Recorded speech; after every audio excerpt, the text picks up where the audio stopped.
Morning, dear souls. Morning, little bird. I wanted to share a little bit about healing.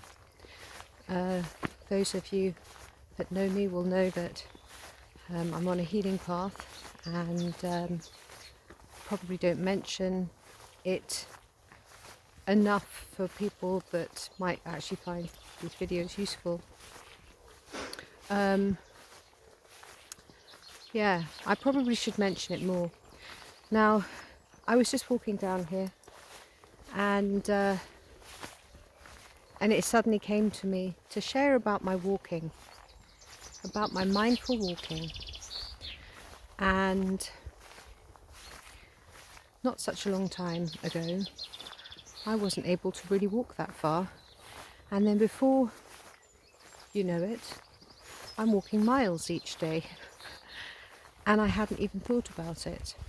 And so I was guided to share about this because there'll be other people out there and they might be in a situation and they think, oh God, look what's going on.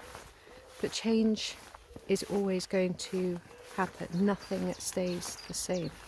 Change has to occur because we're always evolving. Things are always going to change. I have worked on myself a lot, but that doesn't mean that other people can't work on themselves. Doesn't mean that other people can't make improvements for themselves too. So, Lanto, little one, can you just stop there for me? Thank you.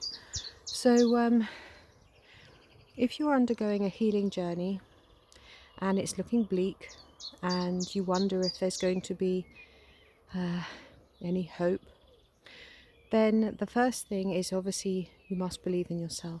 You must. Even when other people don't, even when doctors want to tell you other stuff, if it's too much for you to hear, tell them to be quiet. You don't have to listen to what they have to say, okay? All you have to do is get really secure, really solid with trusting in yourself. That's the first step. Then you have to address your diet, okay? Now, so many foods are really inflammatory, and I wouldn't be able to walk the distances that I walk with such ease and grace if it wasn't for the fact that I have had to radically address my diet. Now, I have addressed my diet at the beginning of my healing journey because I was on Gerson therapy, but you do find, if you're like me, that you don't stick to something like Gerson therapy. It's very, very hard work, especially if you're doing it by yourself. If you're doing it with somebody else, or if you can afford to go to a Gerson centre, even better. But if you're doing it by yourself, then yes, you may wander and find that you have to do your own thing. So I just want to say that meat, dairy, very inflammatory foods. Not only that, it's there's nothing kind or harmless about eating those things. Nothing kind and harmless about eating those things. And if they're not kind and harmless, in one way, they're not kind and harmless to the body, to the physical vehicle that you are in whilst you're here, okay? Because everything is multidimensional. If you heal, you have to heal in lots of different aspects, and one thing doesn't have just one sole meaning for one thing. There's multiple meanings for lots of things. That's not very well said, but it's not a very easy thing to say in a linear language like the English language. That's why so many of us are speaking in light language, because it's easier to communicate what we wish to communicate because of the frequencies.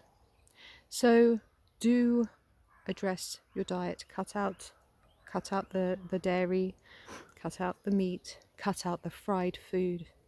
If you smoke, stop smoking. Drinking, stop drinking alcohol. It's no good for you. But my gosh, the fried foods, people just don't realize just how terrible that is to the system. Oil. I know so many doctors champion oil. I myself do have a little bit of cold oil,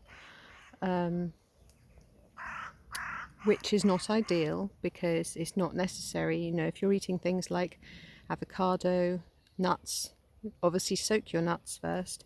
If you're eating a little bit of that, you don't need oil. Nobody needs oil.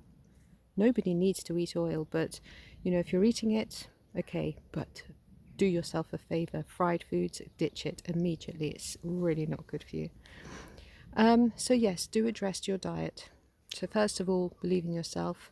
Don't let anybody say anything to you that deters you or takes you off your path from believing in yourself. Next, address your diet. Third, pray over your food. Pray over everything. Bless everything, because everything, we are all connected. And the more you give out blessings, the more you will receive blessings. That's a very important detail. And obviously the next one is to exercise. You must exercise. You must exercise. You must stretch. You must exercise. You must love your body. You must really love yourself. You must be able to say no. You must be able to say no. If somebody's coming on too strong, no. You don't have to give excuses. You just have to take care of yourself in whatever way that is. And next is you must do the inner work. Okay, no one can do that for you. You must take care of your suppressed emotions and the reason why you got sick in the first place. If you're not doing that, then it can raise its head again in the future. So this is an opportunity. See any illness, say anything that is a disease, as an opportunity to rebirth yourself in this current lifetime, to grow awareness, and so that you can live a more enjoyable, happy life, because you've just been out of alignment for a while. Okay, and that's exactly what happened to me. I was just out of alignment for a while and I needed to get back home, and so illness arose. Illness taught me. Illness was a great teacher, still is.